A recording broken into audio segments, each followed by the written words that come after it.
Political party వాళ్ళు కూడా ఉంటారు. వాళ్ళు ఏంటంటే వాళ్ళ మధ్య సైతే కుదురుతారు. మన ముఖ్య ఉద్దేశం ఏంటంటే ఎటువంటి గొడవలకి తావివ్వకుండా ఫ్రెండ్లీ నేచర్లో ఎవరి మతాన్ని ఎవరు తెచ్చుకోకుండా అన్ని మతాల్ని మనం గౌరవించుకుంటూ మనం ఒక మంచి మార్గంలో వెళ్ళాలనేది దీని ఉద్దేశం. అలాగే ఇప్పుడు మనం 11 days ఉండాలి. మనకి 11 days లోపల కోల్చేయాలి. ఈసారి చంద్రగ్రహణం అనేది వస్తుంది కాబట్టి అది శాస్త్రం ప్రకారం మన తర్వాత అంతకంటే ఎక్కువ రోజులు ఉంచకూడదు. అది మీ అందరికీ కూడా అందరికీ తీసుకొచ్చి చెప్తే అందరికీ రీచ్ అవుతున్న ఉద్దేశంతో చెప్తున్నాం. లేదంటే ఒకవేళ మనం చాలా నిష్టగా చేస్తూ ఉంటాం, కానీ ఇది అనేది అందరికీ రీచ్ అవ్వకపోతే కొంతమంది 13వ రోజు, 21వ రోజు, 30వ రోజు ఇలా చేసుకుంటూ ఉంటారు. ఆ కల్చరన్నింటినీ కూడా కరెక్ట్ కాదని చెప్పడం కోసం అలాగే మన హిందూ ఐక్యవేదిక నుంచి కూడా మనకి రంగనాథ్ కూడా వచ్చారు. ఏంటంటే మనం చాలా ఇప్పుడు మన హిందూ ఆచారం ప్రకారం మనం ఎలా చేసుకోవాలి ఏంటి అనే అన్నీ కూడా మీకు చెప్తారు. మన ఎంపీఓ గారికి, ఎంఆర్ఓ గారికి, మన ఫైర్ ఆఫీసర్ గారికి, ఎలక్ట్రికల్ డిపార్ట్మెంట్ ఏఈ గారికి, నా హిందూ చైతన్య వేదిక మెంబర్ వెంకటరావు గారికి, అదేవిధంగా వేదిక ముందు ఆశీనులైన హిందూ, ముస్లిం, క్రైస్తవ పెద్దలకు, ఈ కార్యక్రమంలో చేసిన వినాయక విగ్రహాల ఉత్సవ కమిటీ మెంబర్లకు, పీస్ కమిటీ మెంబర్లకు, పాత్రికేయ సోదరులకు నా నమస్కారాలు.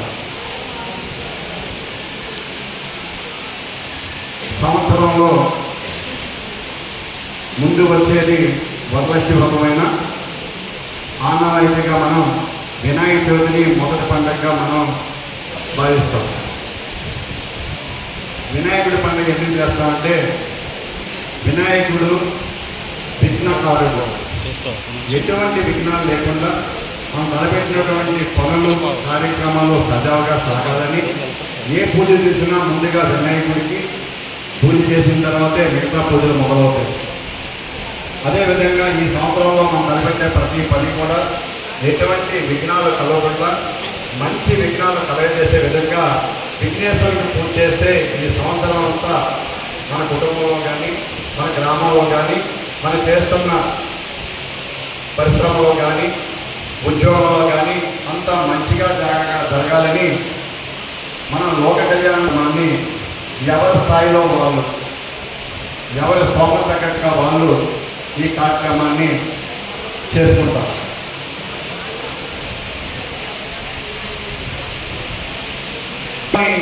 చేసుకోవడానికి ఎవరికి ఈ సంవత్సరం శివరాత్రి రోజున ముత్యాల గ్రామంలో పండగంత అయిపోయిన తర్వాత అక్కడ మన చెరువు బజారు చెందినటువంటి కొంతమంది ఒక కులదేవతల్ని, ఒక గ్రామ దేవతల్ని ఆ ముక్తేశ్వర స్వామి టెంపుల్ దగ్గర ప్రతిష్ఠ చేసి అక్కడి నుంచి ఊరేగింపుగా తీసుకొస్తూ డీజే దగ్గర జరిగినటువంటి చిన్న గొడవ చెరువు బజార్లో మటర్ కారణమైంది. కోటారి శ్రీనివాసరావు ఎలియాస్ సానూరు శ్రీనివాసరావు చనిపోయాడు. ఒక మంచి వ్యక్తి, ఒక కాళీమాత టెంపుల్కి అతను కోటారిగా వ్యవహరిస్తూ డీజే దగ్గర చిన్న గొడవకి అతను బలి అయిపోయాడు. ఆ సంఘటనలో ఇన్వాల్వ్ అయినటువంటి 7 జైలుకి వెళ్ళారు. 6 నెలల దాకా జైల్లో ఉన్నారు. దాంట్లో 3 స్టూడెంట్సే ఉన్నారు.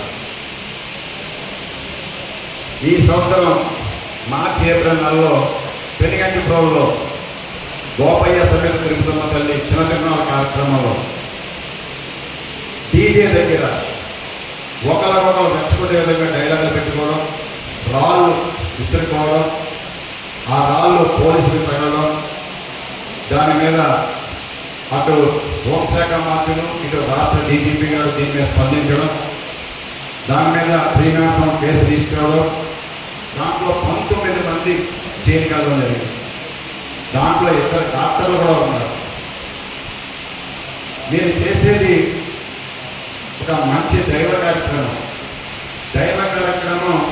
లోకానికి మంచి జరగాలని, గ్రామానికి మంచి జరగాలని, నువ్వు ఉంటున్న ప్రాంతానికి మంచి జరగాలని ఒక మంచి ఆలోచనతోటి ఒక కార్యక్రమాన్ని చేస్తూ ఆ కార్యక్రమాన్ని నిర్లక్ష్యంగా కాకుండా పాశ్చాత్యబద్ధంగా మనం చేసుకుంటూ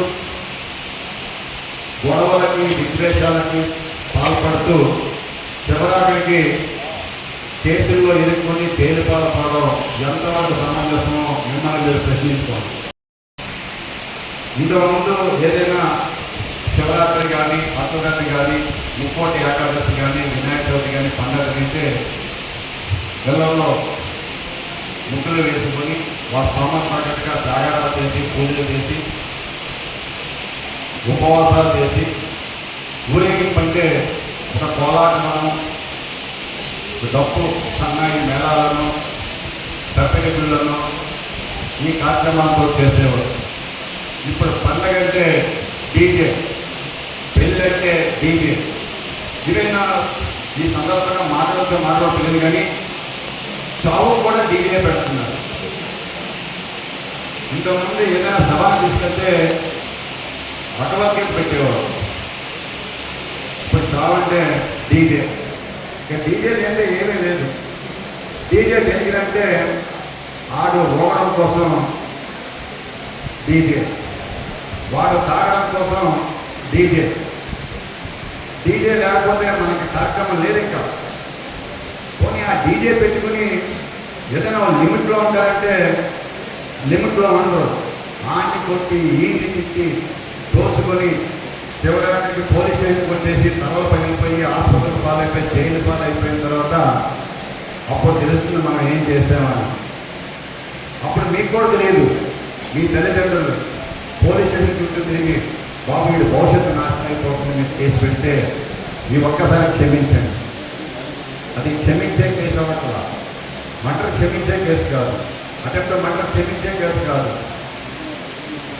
మీరు మేము క్షమించే కేసు అవ్వట్లేదు.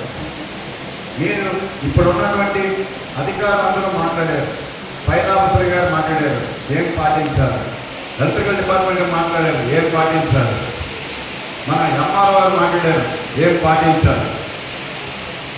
మన హిందూ చైతన్య వేదిక వెంకటరావు మాట్లాడారు, ఏం పాటించాలని. ఇవన్నీ పాటిస్తే ఎటువంటి చిన్న అంటూ వైద్యం జరగకుండా ప్రశాంతమైన వాతావరణంలో మనం ఏదైతే సంకల్పం తలపెట్టి వినాయక చవితి చేద్దామనుకున్నామో ఆ సంకల్పం నెరవేరుతుంది. తీసుకొచ్చి నా పరివారంతో షిఫ్ట్ చేసేస్తాను. దాంట్లో ఎటువంటి తేడా లేదు. మీరందరూ గమనించి మీకు ఇంతకు ముందు ఏ రకంగా తీసారో నాకు తెలియదు, మీ ఆలోచనలు ఏమన్నా తెలియదు.